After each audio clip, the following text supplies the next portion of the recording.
स्वागत है आपका शिवगति प्रसाद महाविद्यालय के ऑनलाइन क्लास में। पिछले क्लास में हम लोग हार्डवेयर और सॉफ्टवेयर में क्या अंतर होता है उसे पढ़े थे। इस क्लास में लेक्चर 2 में हम पढ़ेंगे हार्डवेयर कितने प्रकार के होते हैं और सॉफ्टवेयर कितने प्रकार के होते हैं। तो चलिए आइए शुरू करते हैं क्लास।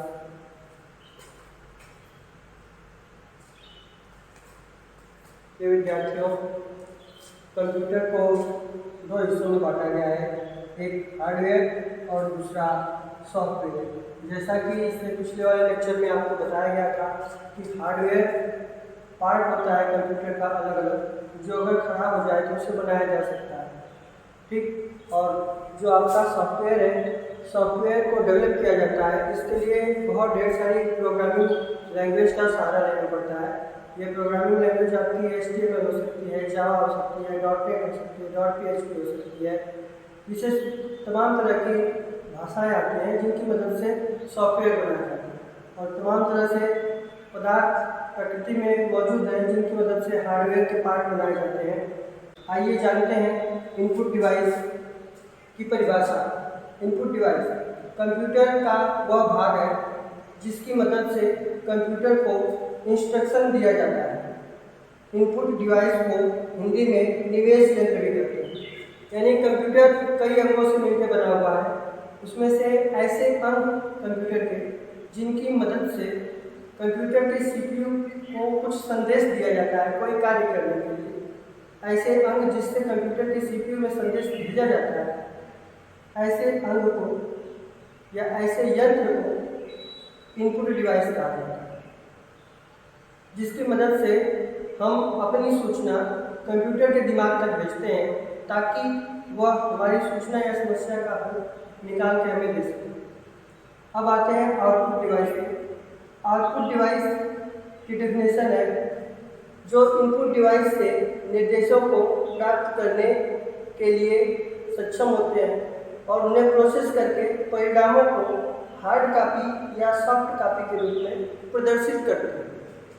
मतलब इनपुट के द्वारा जो भी सूचना दी जाती है, वो सूचना का क्या अर्थ है या उसका क्या कार्य है, उसे प्रोसेसर के द्वारा कंप्यूटर में लगे CPU के से उसे प्रोसेस किया जाता है, और प्रोसेस करके उसका क्या आउटपुट है उसे विभिन्न प्रकार के यंत्रों द्वारा दिया जाता है। कुछ न कुछ आउटपुट देगा।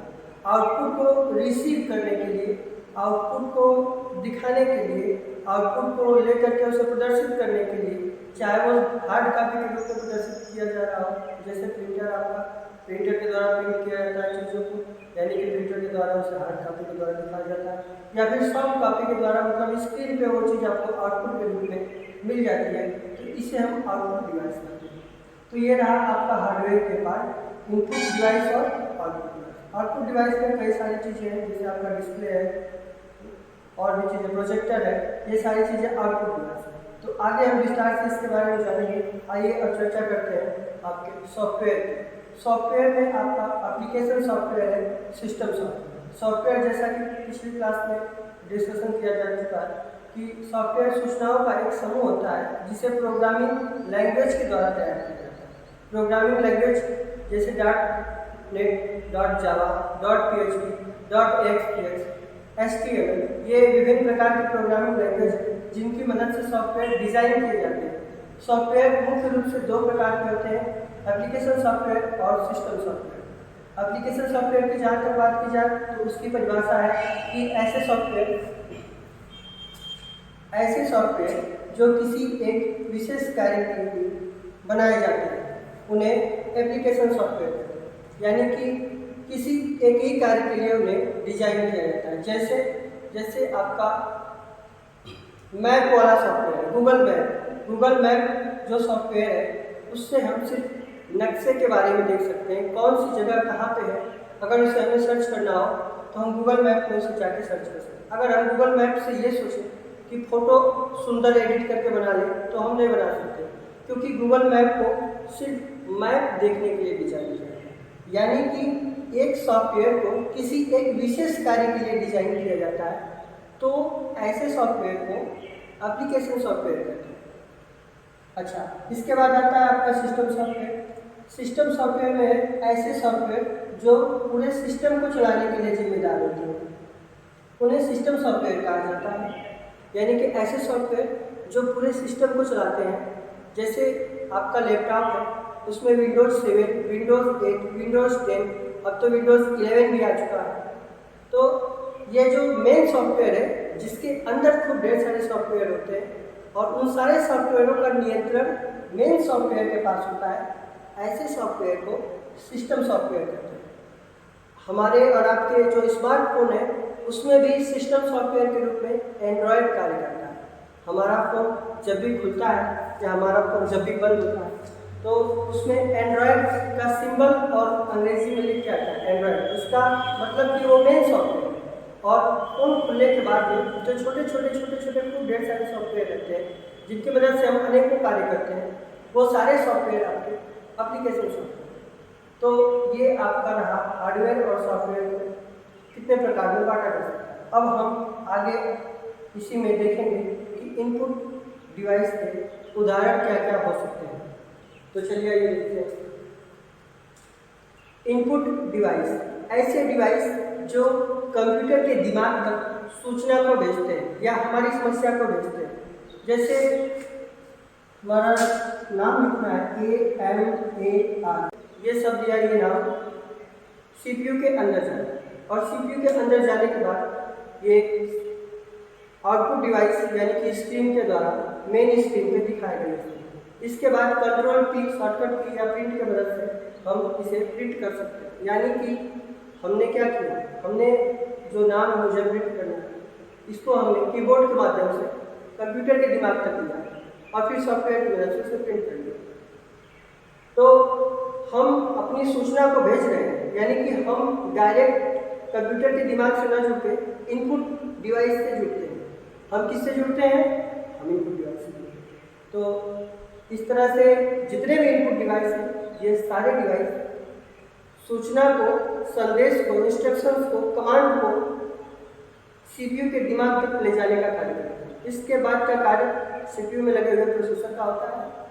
CPU का जो प्रोसेसर होता है वो आपकी सूचना को, कमांड को प्रोसेस करता है और उसका क्या रिस्पॉन्स होगा उसे वो आउटपुट डिवाइस के माध्यम से दिखाने का कार्य करता है।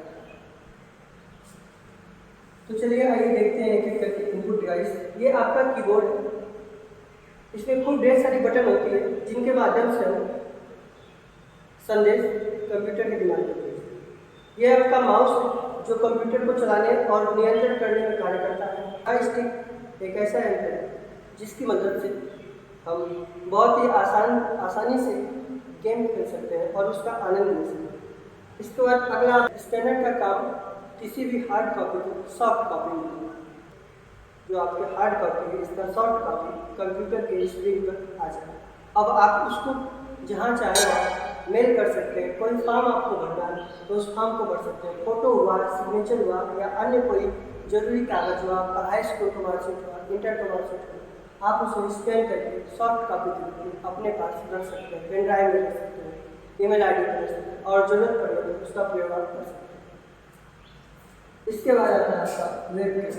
वेबकैम अधिकतर वीडियो कॉलिंग के लिए प्रयोग किया जाता है।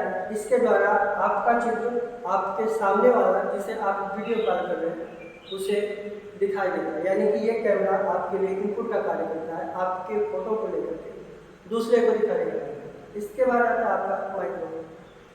माइक्रोफोन आपकी वॉइस, आपकी जो आवाज़ है उसे रिसीव करता है और रिसीव करके उसे प्रोसेस करके CPU के द्वारा स्पीकर को दिया जाता है और स्पीकर उस आवाज़ को एम्पलीफाई करके साफ करके आपको सुनाने का कार्य करता है। तो ये भी एक प्रकार का रिसीवर है, वॉइस रिसीवर है, आवाज़ को आपको रिसीव करता है। इसके बाद आता है आपका बारकोड स्कैनर। बारकोड स्कैनर का प्रयोग अधिकतर कंपनियों में किया जाता है। आप बड़े बड़े मॉल में जाएंगे तो वहाँ पे इस प्रकार का स्कैनर जरूर आपको दिखेगा। कोई भी प्रोडक्ट है उस प्रोडक्ट पे बारकोड लगा और इस बारकोड रीडर की मदद से उस पर क्लिक करके उस प्रोडक्ट की सारी जानकारी कंप्यूटर में आपको ऑटोमेटिक आ जाती है। जैसे ही बारकोड के ऊपर इस तरह की कुछ लाइनें होती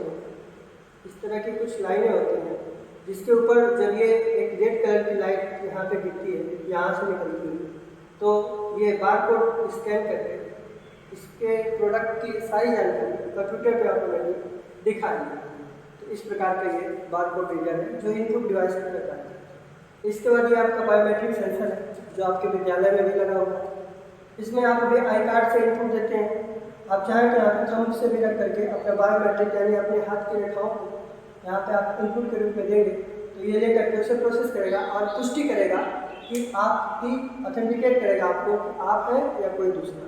तो इस प्रकार से ये भी एक इनपुट डिवाइस की तरह कार्य करता है। इसके बाद हम आते हैं OMR reader, optical mark reader. ये एक ऐसी मशीन है जिसके द्वारा जब हम एग्ज़ाम देते हैं कोई, तो उसमें पहले का आंसर बी, दूसरे का आंसर सी, तीसरे का आंसर डी, चौथे का आंसर ए। तो इस तरह से जब हम बबलिंग करते हैं पेंसिल से, तो ये जो डॉट डॉट डॉट डॉट है इसको रीड करने का कार्य करता है OMR मशीन। अभी आप याद करिए पूर्वांचल में जो फर्स्ट सेमेस्टर की परीक्षाएँ थी वो सारी आपकी OMR बेस्ड परीक्षा, यानी कि उसमें आपको एक सीट मिलती है जिस पे आपको बबलिंग करनी है, गोल गोल गोल गोल ABCD ऐसे आंसर, एक क्वेश्चन का 4 में से एक सही आंसर था जिसे आपको करना है। तो बबलिंग आपको करनी है। उस बबलिंग को करके आपने काफ़ी जमा करता है, तो उसे मशीन के द्वारा चेक किया जाता है, उसे मनुष्य नहीं चेक करता। उसके लिए जो मशीन बनाई गई है उसका नाम है OMR रीडर। ये क्या करता है, आपके चिन्हों को रीड करके और देखता है कि आपका सवाल सही है या गलत, उसे प्रोसेस किया जाता है। यानी कि रीड आपकी सीट को रीड करके दिमाग तक भेजता है। ये भी क्या हुआ, एक संदेश भेज रहा है, तो इसलिए ये भी एक इनपुट डिवाइस है। इसके बाद आता है आपका OCR, ऑप्टिकल कैरेक्टर रीडर। ये क्या काम करता है, ये जैसे आपने कागज़ पर कुछ भी लिखा हुआ है, तो लिखी हुई चीज़ों को आप इसके अंदर डालेंगे, तो उस लिखी हुई चीज़ों को ये अपने आप ऑटोमेटिक रीड करके उसकी एक सॉफ्ट कॉपी तैयार करता है। इसका सबसे बेस्ट एग्जाम्पल है गूगल लेंस। गूगल लेंस आप सभी लोग जानते हैं, गूगल की एक नई सर्विस है।